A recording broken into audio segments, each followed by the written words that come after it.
উম, নমস্কাৰ। কি খবৰ সকলোৱে? আশা কৰোঁ সকলোৱে ভাল। আজি বিশেষ এটা কাৰণত ভিডিঅ'টো বনোৱা হৈছে।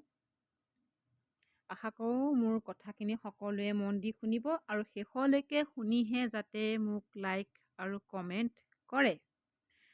আজি কথাখিনি শুনি কিছুমানে মোক ক'ব যেনি বলিয়া হ'ল। মানে মোৰ কথাখিনি কাৰোবাৰ কাৰণে জমনি হ'ব পাৰে, কাৰোবাৰ কাৰণে ফটুৱামিও হ'ব পাৰে আৰু কাৰোবাৰ কাৰণে চিন্তাৰ বিষয়ো হ'ব পাৰে। মোৰ কাৰণে কিন্তু চিন্তাৰ বিষয় কথাটো, ফটুৱামি নহয় কিন্তু দেই, ফটুৱামি একদম নহয়, কথাটো একদম চিন্তাৰ বিষয়। কথাখিনি মন দি শুনিবচোন। আমি যে নামঘৰলৈ যাওঁ বা মন্দিৰলৈ যাওঁ, মন্দিৰতো হাজাৰ হাজাৰ মানুহ যায়, লাখ লাখ মানুহ যায়, লাখ লাখ মানুহৰ লাখ লাখ সপোন। এতিয়া কথাটো হ'ল, ভগৱানতো কাণ দুখনহে, ভগৱানে কাৰ কথা শুনে বাৰু? সেই প্ৰশ্নটো মোৰ মনলৈ সদায় আহে। কাৰণ কিহৰ কাৰণে আহে? নাহিবা দেখোন। কাৰণ কিহৰ কাৰণে আহে?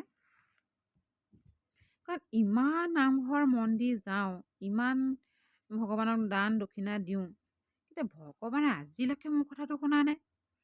তেতিয়া মই ভাবোঁ আচলতে মোৰ লগত যে সেই 10জন মানুহে যে সেৱা কৰি থাকে, আচলতে চব আমি ভগৱানক দুখ দি লাভ নাই, কাৰণ ভগৱানৰ হৈছে কাণ দুখন।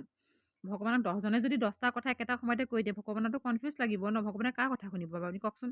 এতিয়া আমাক যদি কোনোবা মানুহ এজনী 20জন মানুহে বা 10জন মানুহে যদি একেটা সময়তে কথাটো কৈ দিয়ে, আমাৰতো পাজল লাগে ন, আৰে কোনে কি কৈছিলে, এনেকুৱা এটা বস্তুটো আমাৰ মনলৈ আহে।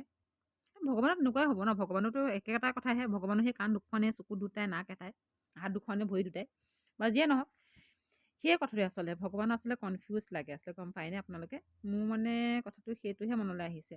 কাৰণ কেলৈ ইমান দিন ভগৱানক মানে মই কৈ আছোঁ, ভগৱানে আজিলৈকে মোৰ কথাটো শুনিবলৈ মন নকৰে।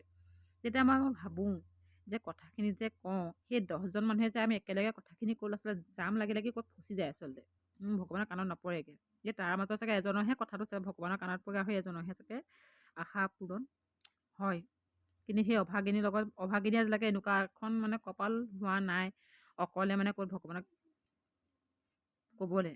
এতিয়া ঘৰতে যাওঁ প্ৰাৰ্থনাটো কৰিলোঁ, সেই যে মই প্ৰাৰ্থনাটো কৰিছোঁ, সেইটো সময়তো লাখ লাখ মানুহৰ ঘৰতো সেই গধূলি সময়ত চবেই প্ৰাৰ্থনা কৰি থাকে। আচলতে ভগৱানে সেই সময়তো আচলতে নুশুনে, আচলতে বহুত জামত ফচি যায়। কথাটো সেইটোৱে। সেই একেটা কথাকে যদি মই ঘৰৰ মানুহক কওঁ, মোক ক'ব কি তই বলিয়া হলি অ'। মানুহজনক ক'লে তই বলিয়া হলি অ', ভগৱানে বোলে তেনেকেই শুনিব। আৰে তেনেকৈ যদি শুনে, মোৰ কথাটো কেলৈ শুনা নাই? আপোনালোকে মোক কওক উত্তৰটো, কেলৈ শুনা নাই ভগৱানে? মোৰ কথাটোৱে সঁচা, জামত ফচি যায়, একেলগে যে কথাখিনি কৈ দিয়ে, জামত ফচি যায়। সেইকাৰণে আপোনালোকে জনাবচোন আপোনালোকৰ মতামতটো, আচলতে আপোনালোকৰ মনলৈ বা তেনেকুৱা কথা মনলৈ আহে নে মইহে বলিয়া? কমেণ্ট কৰিব দেই, যদি বলিয়া হয় বলিয়া বুলি লিখিব, যদি আপোনালোকৰ মনলৈ আহে য়েছ বুলি লিখিব। সোনকালে জনাব কথাটো, মই একদম আগ্ৰহী হৈ আছোঁ জানিবলৈ।